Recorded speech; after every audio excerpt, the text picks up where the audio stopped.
Bueno, la verdad es que yo estoy fascinada. Nunca había oído hablar de este festival y tampoco conocía de la existencia de los hilos, ¿no? Y esta ha sido una oportunidad única de conocer un esfuerzo liderado por personalidades, profesores de la Universidad de La Laguna, pero que realizan el evento aquí en Los Hilos, que es una comunidad pequeña, y yo he sentido en estos días que como que vibra con la literatura, con los cuentos, con la poesía. Hay una conjunción de eventos al mismo tiempo, ¿no? Porque es increíble que haya público para todo, porque hay 3, 4 eventos paralelos. Se está realizando un taller por un lado, por el otro lado una lectura de cuentos, por otro se está haciendo una presentación, una teatralización, se leen cuentos desde los balcones. Es algo que yo no lo había visto, así es que me parece súper interesante y me ha encantado participar. Ahora me gustaría hablar sobre literatura y preguntarle sobre la situación que vive la actualidad de la literatura en general, a ver si ha empeorado o mejorado durante los años. A ver, habría que pensar en varias cosas. Primero, yo creo que ahora se lea más que nunca. Así los profesores de literatura les digan que no es cierto. ¿Por qué? Porque ahora se imprimen más libros, ¿no? También la gente ha vuelto a escribir cartas a través del internet. Y claro que chateamos, Skype y todas las cosas, pero también estamos escribiendo, estamos en contacto con la palabra escrita. Lo importante es que hay que mantener la riqueza de esa palabra, ¿no? Porque a veces por el apuro tratamos de hacer cosas muy rápidas, pero la idea es que siga cultivándose los géneros literarios, entre otros el género epistolar. Desde otro ángulo, creo que también hay autores extraordinarios en los tiempos actuales, y así como había los grandes clásicos, nosotros tuvimos todo un boom de la literatura latinoamericana, por ejemplo, con García Márquez, Vargas Llosa, premios Nobel, todos ellos.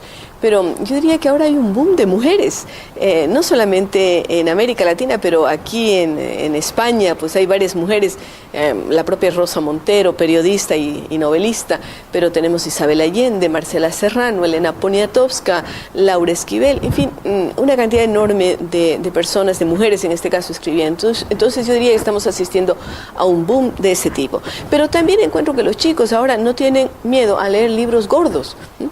Y ahí está el caso de Harry Potter, ¿sí? Y está el caso del Señor de los Anillos, y está el caso de todos estos libros que uno pensaba que los chicos no los iban a leer porque son como adoquines grandotes, ¿no? O pesados, pero no, ellos están leyendo, y esto demuestra entonces que simplemente hay que darles cosas que son interesantes, y los profesores de literatura tienen que aprender a entender qué es interesante para los niños y para los jóvenes.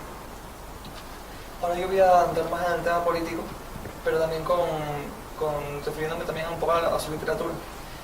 Sabemos que en su carrera política le ha podido servir su afán literario, como en obras como la Presidenta. ¿Cree usted que la política le ha podido ayudar en otros ámbitos de su vida? Bueno, yo no sé qué habría sido de mi vida sin la política. Tal vez sería una mejor escritora, no sé, quién sabe, ¿no? Pero uno no puede adivinar lo que pasa, lo que le podría haber pasado. Yo escribí La Presidenta porque quería dejar un testimonio escrito de lo que ocurrió, que fue un golpe de Estado que me dieron a mí en el propio Congreso Nacional.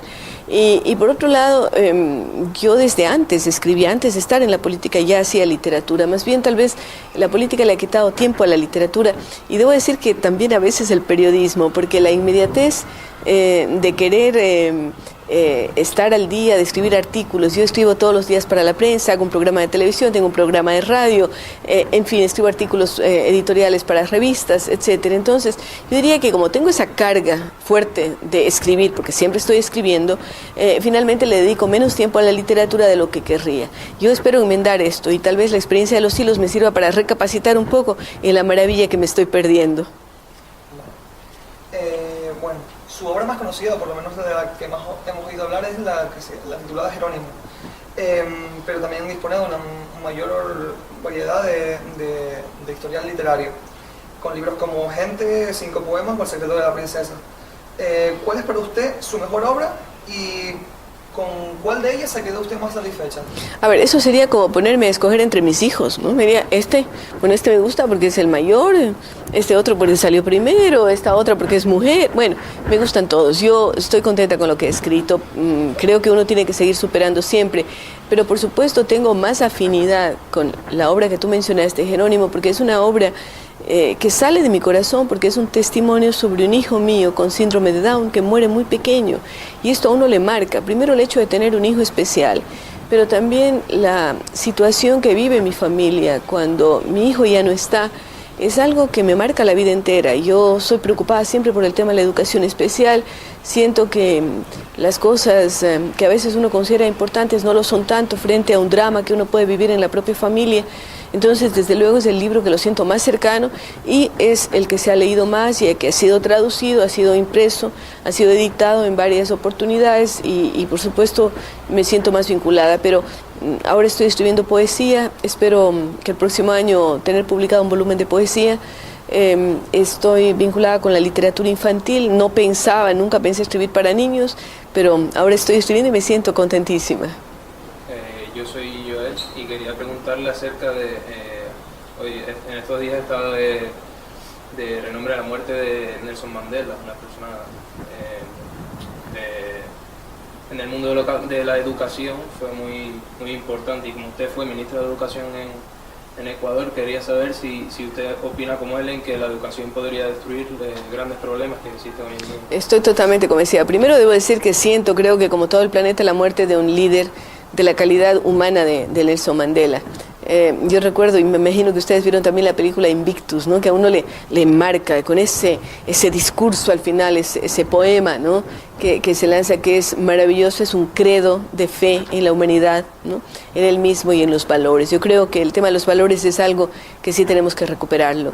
Estoy convencida de que la educación es la clave para el desarrollo de los países. Sin una buena calidad de educación no tenemos desarrollo, y esto lo hablo en América, en el sentido de ser latinoamericana, por ejemplo, pero también yo creo que la educación no debe estar vinculada solamente al conocimiento científico, que es muy importante, o al conocimiento de las diferentes asignaturas que se tienen, sino también al tema de valores, y ese es un aspecto que creo que hay que profundizar, y allí tienen la palabra los maestros, porque el maestro, al igual que el padre, la madre, damos ejemplo con nuestra vida, nuestro testimonio es nuestra vida, y entonces uno a veces da testimonios que no son adecuados y que de alguna manera están profundizando más la crisis que existe en el mundo entero, que es una crisis de valores, una crisis de tolerancia. No aprendemos a entender a los otros, queremos que nos entiendan a nosotros, pero nosotros no somos capaces de reflexionar y de pensar en que los otros tienen valores que son diferentes, pero que al mismo tiempo son dignos de respeto, como nosotros queremos que nos respeten. Quería preguntarle también sobre la Fundación FIDAL. Bueno, yo en el año 98 me aparté de la política. Desde esa época no tengo actividad política, pero sí pensé que uno podía darle mucho del conocimiento adquirido, mucho del tiempo que podía disponer a una fundación. Entonces creamos la Fundación para la Integración y Desarrollo de América Latina, que se crea en el Ecuador en el año 98, empieza a tener vigencia realmente en el 99, y nos dedicamos a 4 áreas: educación por un lado, por otro lado algo que tiene que ver con la comunicación de la ciencia. Yo soy periodista también y creo que los científicos tienen que estar más cerca de los comunicadores, ¿no? Explicando más en sencillo sus cosas, ¿no? Sus inventos, sus avances, y a su vez los periodistas tenemos que aprender más de los científicos. Entonces trabajamos en esa área, trabajamos en temas de medio ambiente como gestión de riesgo, adaptación al cambio climático, y ahora trabajamos un área que tiene que ver con el conocimiento, con la educación, pero que se llama educación por la democracia, porque en el Ecuador los jóvenes ecuatorianos pueden votar a los 16 años de edad, es decir, pueden elegir presidente de la República, ¿no? En la mayor parte de los países es a los 18 años. El voto es optativo a los 16, y creo yo, y creemos en el grupo de la Fundación, que es bueno dar capacitación a los jóvenes en democracia. Entonces estamos con esas 4 áreas, y son las que hemos venido trabajando a lo largo de estos años. Bueno, a mí me gustaría otra vez preguntarle qué siente al ser considerada la primera latinoamericana que fue miembro del Consejo Editorial de la Enciclopedia Británica. Bueno, les tengo que contar una cosa. Cuando a mí me llegó esa noticia, yo estaba viviendo en el Brasil. Era la secretaria general de la Organización del Tratado de Cooperación Amazónica, es decir, me tocaba trabajar con los 8 países de la cuenca amazónica. Pensemos que la cuenca amazónica son 7,5 millones de kilómetros cuadrados, ¿no? Y tiene la mayor biodiversidad en el mundo. Entonces, cuando estaba yo allí, de pronto llega un mail en que me invitan a ser miembro del consejo editorial. Y créanme que como les pasa sobre todo a los chicos, una vez tiene que pellizcarse para saber si está despierta, porque yo decía, yo quería, alguna vez en mi vida había querido tener la enciclopedia británica en mi casa, ¿no? Porque era ya el máximo de la inteligencia reunida, ¿no? Del conocimiento reunido, sobre todo en épocas en donde no había internet, porque ahora uno con el internet puede entrar en cualquier museo, en cualquier biblioteca, rápidamente. En esa época no, cuando yo estaba en el colegio, en la universidad, no teníamos esa posibilidad. Entonces, uno veía la enciclopedia británica en las bibliotecas públicas, ¿no? Tal vez en las más importantes, no en todas, o en una universidad. Entonces, cuando me llaman a esa situación, yo digo, bueno, a lo mejor hay un error aquí, pero efectivamente me estaban llamando, sobre todo por mi vinculación con temas ambientales, con mi vinculación con el trabajo por la cuenca amazónica. Y fue una experiencia increíble estar 2 años en ese consejo, en donde estaban varios premios Nobel, como Murray Hellman, como David Baltimore, gente que había descubierto, por ejemplo, Murray Hellman, inclusive le puso el nombre a la partícula quartz, ¿no? Entonces uno dice, bueno, estoy sentada al lado de él y estoy sintiendo que uno puede aportar. Entonces es un sentimiento de humildad al mismo tiempo, pero al mismo tiempo esa idea de sentir que uno puede aportar desde su punto de vista, desde los conocimientos que uno pueda tener, pocos o muchos, pero tenemos algún conocimiento. ¿A qué se dedican su tiempo libre detrás de las páginas de los libros? Óigame, no sé si tengo tiempo libre y si realmente estoy consciente de eso, porque yo hago varias cosas al mismo tiempo. Entonces, si a lo mejor porque yo soy abogada, ¿no? Entonces, si a lo mejor yo sería abogada todos los días, estuviera todos los días litigando, pues me canso, ¿no? O si fuera profesora y estoy todos los días dando clases y corrigiendo tareas, estaría agotada y necesito pensar qué hacer en mi tiempo libre. Pero como yo, un momento estoy haciendo un programa de televisión, otro momento estoy viajando, estoy dictando una conferencia, estoy escribiendo un artículo, estoy haciendo alguna cosa, como haber venido aquí a Los Hilos. Hace un mes estuve en Malasia y en unos pocos días más estaré en Colombia, en fin. Entonces, yo diría que mi tiempo libre es compartido con esto. Yo en mi tiempo libre escribo, porque no tengo otros momentos en los que puedo escribir. En mi tiempo libre leo mucho, me encanta, pero lo hago por diversión. A mí me encanta leer novelas, ¿no? No solamente libros seriosísimos, pero también novelas. Me gusta, pues, asistir a una fiesta o cosas por el estilo, pero también me encanta estar simplemente en mi casa disfrutando de algo que he construido para mí, que no tengo mucho tiempo de disfrutarlo. Sí. Pero también soy coleccionista. Desde cuando era chica yo coleccionaba estampillas, coleccionaba un montón de cosas. Entonces, a veces, en algún tiempo libre, le dedico un tiempito a eso. Y por supuesto la familia, que es importante. Tengo 3 hijos y 5 nietos. El último acaba de nacer el lunes pasado, así es que tiene menos de una semana. ¿Es difícil compaginar la vida política con la vida familiar? Bueno, yo creo que a veces sí es complicado, ¿no? Sobre todo para una mujer. Todavía, a pesar de que hablamos de igualdad de hombres y mujeres, finalmente la mujer es la que está más vinculada a los hijos.